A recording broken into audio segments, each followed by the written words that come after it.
इस कहानी की शुरुआत में हमें एक स्पेस शटल को दिखाया जाता है जो कि स्पेस से 4 सैंपल लेकर धरती पर वापस आ रहा होता है। उनके अंदर 4 सिम्बियोट्स होते हैं जिनका नाम होता है मेहम, स्क्रीम, राइट और वेनम। अचानक उस स्पेस शटल में आग लग जाती है और वो स्पेस शटल काफी स्पीड से धरती पर आकर गिरता है मलेशिया में। और जो कंपनी इस प्रोजेक्ट पर काम कर रही थी उसका नाम होता है लाइफ फाउंडेशन। और उन्हें जब पता लगता है कि हमारा स्पेस शटल मलेशिया में कहीं गिर गया है तो वो पुलिस को इसके बारे में इंफॉर्मेशन दे देते हैं, जिस वजह से उस जगह पर बहुत सारी पुलिस पहुंच जाती है और वहां पर इन्वेस्टिगेशन करना शुरू कर देती है। तभी हमें पता चलता है कि उनमें से एक सिम्बियोट जिसका नाम होता है राइड वो वहां से निकल जाता है और उन्हीं स्पेस पायलट में से किसी एक के अंदर घुस जाता है। वहीं पुलिस वालों को एक जेक नाम का इंसान मिलता है। वो सोचते हैं अगर ये जिंदा है तो इसे जल्द से जल्द हॉस्पिटल पहुंचाना होगा। वो उसे एम्बुलेंस में लेकर जा ही रहे होते हैं मगर तभी वो सिम्बियोट एक्टिव हो जाता है और उन पर अटैक करके वहाँ एक लेडी के साथ में कैलिफोर्निया की तरफ निकल जाता है। अब यहाँ से सीन शिफ्ट होता है और हमें एडी ब्रोक नाम के एक इंसान को दिखाया जाता है जो एक रिपोर्टर होता है। वो अपने फियोंसी के साथ में उसी के घर में रहा करता है।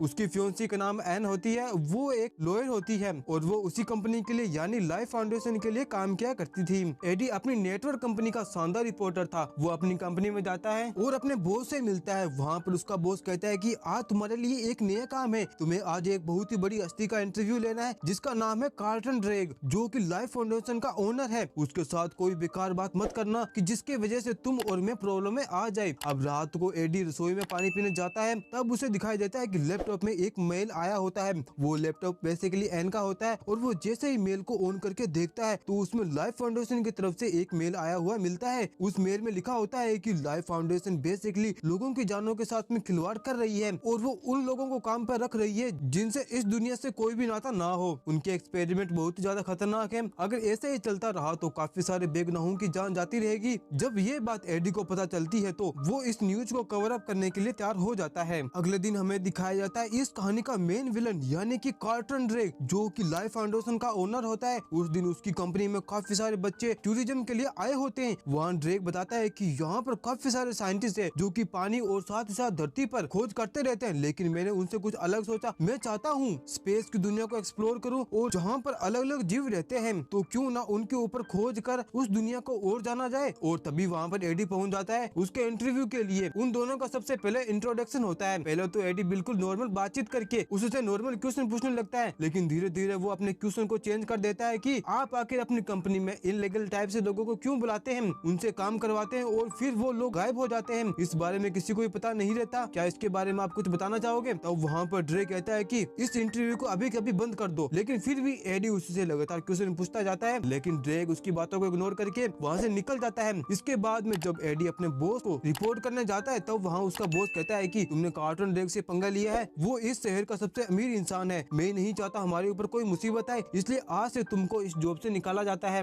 वहीं हम एन को देखते हैं जो इस कंपनी की लॉयर थी, उसे भी जॉब से निकाल दिया जाता है। एडी एन से सॉरी मांगता है और कहता है कि मुझसे गलती हुई है मगर मैं इसका भुगतान कर दूंगा। तब एन कहती है कि आज से हमारा रिश्ता खत्म, जो अंगूठी तुमने मुझे दी थी वो आज से तुम्हारी है। वहीं अगले सीन में दिखाया जाता है कि वही सिम्बियोट जिसका नाम होता है राइट वह उस लड़की के शरीर में होता है जो कि काफी ज्यादा थक चुकी होती है। तभी उसे वहाँ कुछ खाने की चीज दिखाई देती है जो वो उसे खाने के लिए जैसे ही उठाती है तभी पास ही में खड़े गुंडे उस पर हमला कर देते हैं, लेकिन उसके अंदर राइट की पूरी शक्ति होती है, इसलिए वो उन गुंडों को चुटकियों में सफाया कर देती है और वहाँ से एक नया शरीर अपने लिए चुन लेती है क्योंकि पहली बार शरीर की एनर्जी खत्म हो गई थी। अब सीन शिफ्ट होती है एक लैब पर जो कि उसी लाइफ फाउंडेशन कंपनी की होती है। उसके अंदर दिखाया जाता है कार्टन ड्रेग को और उसके काफी सारे साइंटिस्ट को जो एक नए सिम्बियोट्स पर काम कर रहे होते हैं। वो एक येलो सिम्बियोट्स को एक खरगोश पर डाल देते हैं कि ये देखने के लिए वो सिम्बियोट्स किसी जीव के साथ में किस तरह से तालमेल बिठाता है। पहले तो सब कुछ खराब होने लगता है, लेकिन थोड़ी देर में ऐसा लगने लगता है कि उसने उस खरगोश के साथ में जीवन जीने की कला को सेटल कर दिया है, लेकिन थोड़ी देर के अंदर उस खरगोश की मौत हो जाती है, साथ ही साथ उस सिम्बियोट्स की भी मौत हो जाती है। वहीं एडी अपने जॉब चले जाने से काफी दुखी था। वो एक बियर बार में बैठकर थोड़ी सी ड्रिंक कर रहा होता है और तभी वहाँ पर टीवी पर कार्टन ड्रेग की न्यूज आ रही होती है जिसमें वो बता रहा होता है कि अब हम एक और स्पेस शटल को लॉन्च करने वाले हैं जो इस दुनिया से किसी दूसरी दुनिया में खोज करने जाएगा और वहाँ की नई नई खबरें हम तक लाकर पहुँचाएगा। इस बात से एडी को काफी ज्यादा गुस्सा आता है और वहाँ से निकल जाता है। तभी उसे एक अपाहिज औरत जिसका नाम होता है मारिया जो रोड पर मिलती है तो वो उससे एक अखबार मांगता है। मारिया कहती है मैं इसके बदले में $20 लूंगी। तभी एडी $20 देकर पास ही के एक शॉप में चला जाता है। एडी अपने लिए कुछ दवाइयाँ ले रहा होता है, लेकिन उस शॉप के अंदर एक गुंडा आ जाता है। वो कहता है कि मुझे एक विस्की की बोतल दो और गले का सारे पैसे निकाल के दे दे दो। एडी वो ये सभी बातें वहाँ खड़ा खड़ा सुन रहा था। वो नहीं चाहता था पंगा लेने का क्योंकि उसके पास में बंदूक थी, इसलिए वो बिना कहे पैसे देकर निकल जाता है। दूसरी ओर लैब में अब भी सारे के सारे एक्सपेरिमेंट जारी होते हैं। इस बार ड्रेग एक इंसान के ऊपर सिम्बियोट्स को छोड़ता है, लेकिन कुछ टाइम तक सिम्बियोट्स उसके साथ के अंदर मिलता है। लेकिन थोड़ी देर में जब उसे पता चलता है कि इसके साथ वो तालमेल नहीं पा रहा, तो वो इस इंसान की जान ले लेती है। इस चीज को वहाँ खड़ी एक साइंटिस्ट डोरा देख रही होती है। तब उसे फील होता है कि कार्टन ड्रेग अपने मुनाफे के लिए मासूमों की जान से खिलवाड़ कर रहा है। वो ऐसा नहीं होना देना चाहती थी, इसलिए वो सीधा एडी से मिलने जाती है, जो एक रिपोर्टर होता है, और बताती है कि हमारे एक लैब है जिसका नाम लाइफ फाउंडेशन है। वहाँ एक्सपेरिमेंट की वजह कुछ और खतरनाक काम हो रहे हैं जो कि इंसानों के लिए बहुत ही ज्यादा नुकसानदायक है। हमारा ओनर ड्रेग वो चाहता है कि वह सिम्बियोट्स को पाकर दुनिया से निकलकर किसी और ग्रह पर जाना चाहता है, क्योंकि ये दुनिया किसी भी वक्त वहाँ हो सकती है। एक ग्रह के बारे में पता चला है जिसका नाम है क्लिंटोर। वहाँ पर मिलियन ऑफ लाइफ एडजस्ट करती है और उनमें से 4 सैंपल हमारे पास मौजूद थे, लेकिन उनमें से एक सैंपल उसी मूवमेंट पर भाग गया था और बाकी के बचे 3 सैंपल पर ड्रेग अपने एक्सपेरिमेंट करता रहता है जिसमें आए इंसानों की जाने जा रही है। अब डोरा की बातों से वो समझकर उस लैब के अंदर जाता है। वहाँ मौजूद उन सभी लोगों की पिक क्लिक करने लगता है जिसके ऊपर सिम्बियोट्स का असर हुआ था। तभी उसे पता चलता है कि मारिया जो उसे कभी अखबार दिया करती थी, आज वो भी उनके एक्सपेरिमेंट का हिस्सा है। वो उसे बचाने के लिए पास ही में अपने टंकी को कान से जोर से मारता है। हालांकि मारिया उसमें निकल तो जाती है, लेकिन मारिया के अंदर एक सिम्बियोट्स होता है जो कि एडी के ऊपर हमला कर देता है। बेसिकली अब वो मारिया का शरीर छोड़कर सीधा एडी के शरीर में एंटर कर जाता है। वहाँ का अलार्म सिस्टम बजने की वजह से एडी अपनी जान बचाने के लिए वहाँ से भागता है। तब हमें पता चलता है कि उसके भागने की स्पीड में काफी तेजी आ गई है। वो इतना तेज भागता है कि वो सभी गार्ड को पीछे हटाता हुआ भागता है। वह एक बहुत बड़ी बैरियर से कूद जाता है। जब काफी सारे लोग आ जाते हैं तब वो अपनी जान बचाने के लिए एक पेड़ के ऊपर चढ़ जाता है। उन सभी गार्ड के जाने के बाद में एडी अपने घर पर आ जाता है, लेकिन उसे अब काफी ज्यादा भूख प्यास लगने लगी थी।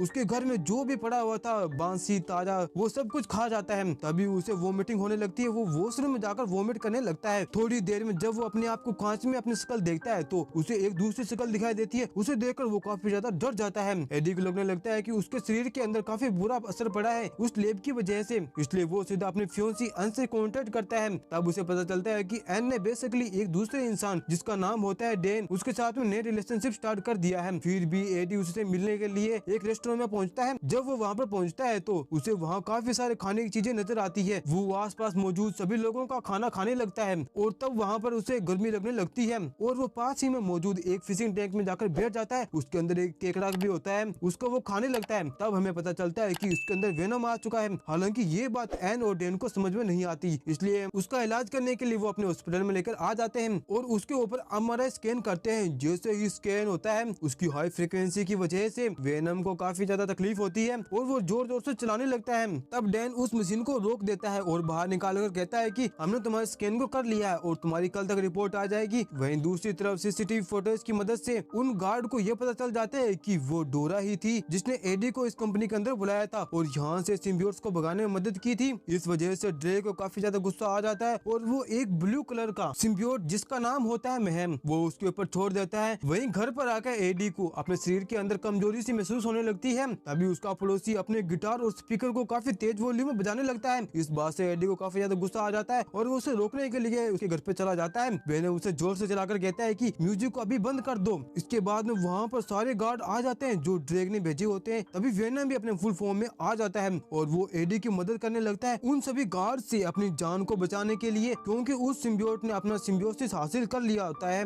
एक ताकतवर होस्ट के रूप में वो एक एक करके वहाँ मौजूद सभी गार्ड को मारता हुआ वहाँ से निकल जाता है, लेकिन फिर भी ड्रोन उनका पीछा करता है। वहीं पर एडी की एक बाइक पड़ी होती है, वो उस बाइक पर बैठकर वहाँ से भागने लगता है, लेकिन सारे ड्रोन की मदद से ड्रेग स्क्रीन पर देख रहा होता है। वो कहता है कि हमने तो जितना सोचा था वो उससे कुछ ज्यादा ताकतवर निकला। फिर काफी सारे गार्ड एडी के पीछे पड़ जाते हैं, लेकिन उस सिम्बियोट्स की मदद से एडी बाइक को सुपर बाइक की तरफ भगाने लगता है। वो काफी सारे लोगों को हटाकर वो एक स्टेबिलिटी के साथ वहाँ से निकलने लगता है। एक बार तो ऐसा होता है कि जब सारे गार्ड उसको पकड़ने वाले होते हैं, लेकिन तभी एडी अपने स्किल के साथ में वहाँ से घुमाकर दूसरी तरफ निकल जाता है। तभी एक गार्ड की गाड़ी उस बाइक से टकरा जाती है, जिसकी वजह से एडी जमीन पर गिर जाता है। उसके हाथ पैर टूट जाते हैं, लेकिन थोड़ी देर में एडी फिर से खड़ा हो जाता है अपने वेनम वाले शरीर के साथ में और वहाँ मौजूद सभी गार्ड्स को मारने लगता है और खाने लगता है और वहाँ से पानी में कूद जाता है और कई दूर जाकर बैठ जाता है। अब वहाँ पर एडी वेनम से बात करने लगता है। एडी पूछता है तुम आखिर मेरे शरीर में क्यों हो? तब वेनम कहता है कि बेसिकली मैं एक सिम्बियोट्स हूँ और मैं दूसरे ग्रह क्लिंटोर से बिलोंग करता हूँ। मैं वहाँ एक लूजर हूँ और तुम भी यहाँ पर एक लूजर हो, मगर जब मैं यहाँ पर आया तो मैं अपने आप को बिल्कुल बोझ समझता हूँ। मैं चाहता हूँ कि तुम मेरी मदद करो और मुझे वापस अपने ग्रह पर जाने में मदद करो।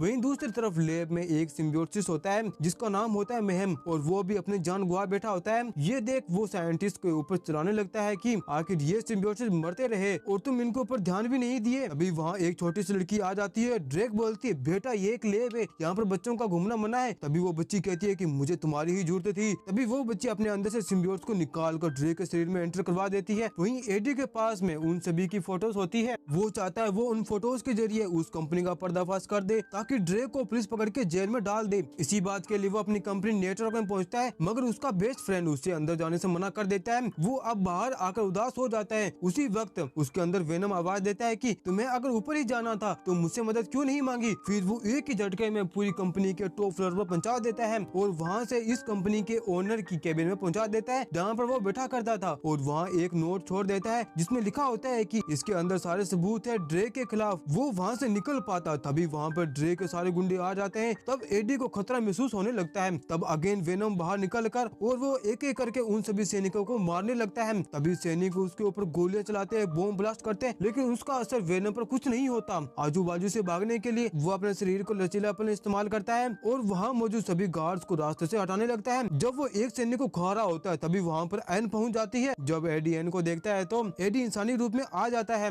और एन को यहाँ से जाने को बोलता है। तभी एन कहती है कि तुम्हें डॉक्टर की जरूरत है। इसके बाद में एडी एन के साथ में डॉन के हॉस्पिटल पहुँच जाती है। अगेन वो एमआरआई स्कैन करते हैं तो हाई फ्रीक्वेंसी को पाकर वेनम एडी के शरीर से बाहर निकल जाता है और एडी इस चीज से काफी खुश होता है क्योंकि उसे नहीं चाहिए था वेनम उसके शरीर में रहे। अब एडी उस हॉस्पिटल से निकल रहा होता है। तभी वहाँ ड्रेक के सैनिक पहुंचकर उसको अगवा कर लेते हैं। अब ड्रेक एडी से बोलता है कि जो तुम्हारे पास में है वो मुझे दे दो। एडी कहता है तुमने काफी देर कर दी, वो मेरे शरीर से निकल चुकी है। तब ड्रेक अपनी असली रूप दिखाता है यानी राइट का और कहता है कि मुझे तुमसे वेनम चाहिए। तब ड्रेक कहता है कि उसे बाहर ले जाकर जान से मार दो। अब एडी को जंगल में ले जाया जाता है जान से मारने के लिए, लेकिन तभी वहाँ वेनम एन के शरीर में आकर उन सभी को वहाँ से हटा देता है। अब फाइनली एन के शरीर से निकलकर वापस वेनम एडी के शरीर में आ जाती है और उसे कहता है कि मैं अब सारा राज जान चुका हूँ। ड्रेक क्या चाहता है, बेसिकली ड्रेक ने सिम्बियोसिस को हासिल कर ली है और वो अब हमारे ग्रह पर जाएगा और वहाँ काफी सारे लाइफ फॉर्म को धरती पर लेकर आएगा। इस वजह से तुम्हारी धरती पूरी तरह तबाह हो जाएगी। इस बात से दोनों डिसाइड करते हैं कि वो अब ड्रेक को रोकेंगे उस सिम्बियोसिस को धरती पर लाने से पहले। वहीं दूसरी ओर ड्रेक अपने सारे साइंटिस्ट की मदद से स्पेस शटल को चालू करवाने को बोलता है क्योंकि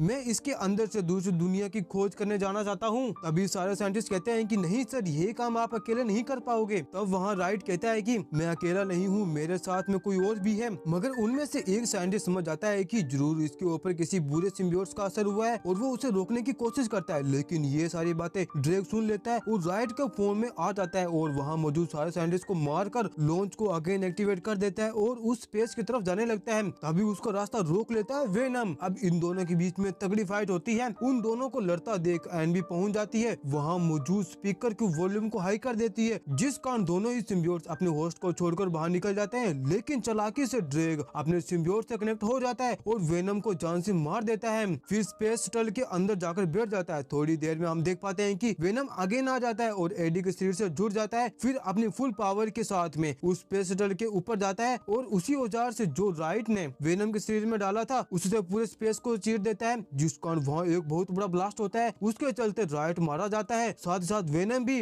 अब एडी को बाय बोलकर अपनी जान को खत्म कर लेता है और इसी के साथ होने वाला बड़ा हादसा टल जाता है। अब अगले सीन में एन और एडी आपस में बातचीत करने लगते हैं। इस बात से एन को थोड़ा सा फील होता है कि क्या वेनम अभी जिंदा है। तभी एडी उसे विश्वास दिलाता है कि वेनम अब नहीं बचा और ये कहकर वो वहाँ से जाने लगता है। रास्ते में एडम और वेनम बातचीत करने लगते हैं। तब एडम कहता है कि अगर तुम्हें इस दुनिया में रहना है तो तुम्हें मेरे कुछ रूल्स फॉलो करने होंगे। तुम उन लोगों को नहीं खाओगे जो अच्छे हैं, लेकिन उन लोगों को कभी कभार खा सकते हो जो बुरे हैं। तब वेनम कहते हैं बुरे लोग क्या होते हैं। वो बताते हैं बुरे लोग वे होते हैं जो दूसरे लोगों को नुकसान पहुंचाते हैं। वो उसी दुकान में जाते हैं जहाँ से वो कभी कभार दवाएं खरीदा करता था। तभी वहाँ पर वो गुंडा आ जाता है जो लास्ट टाइम आया था। तभी वहाँ वेनम जाग जाता है और उसको पकड़कर वहीं पर खा जाता है। और इसी के साथ ये मूवी यहीं पर समाप्त होती है। आपको मूवी कैसी लगी? अच्छी लगी तो वीडियो को लाइक, चैनल को सब्सक्राइब जरूर करें। जब तक मिलते हैं अगले वीडियो में, जब तक के लिए बाय बाय।